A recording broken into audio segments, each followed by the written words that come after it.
Nitong Miyerkules, pinangunahan ni Shivana Laput ang Lasal Green Archers na makuha ang kanilang ikatlong sunod na panalo nang talunin nila ang kanilang mahigpit na kalabang Ateneo Blue Eagles sa UAAP Season 87 Women's Volleyball Tournament sa score na 25-15, 25-14, 20-25, 25-19.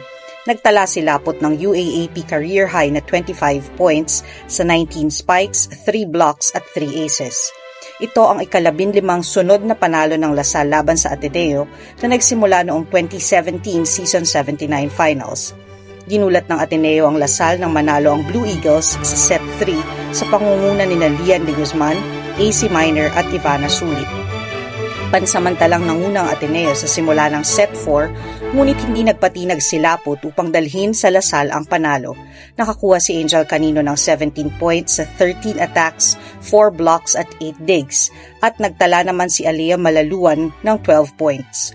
Pinangunahan ni rookie Micole Reyes ang opensa ng Lasal sa kanyang 20 excellent sets.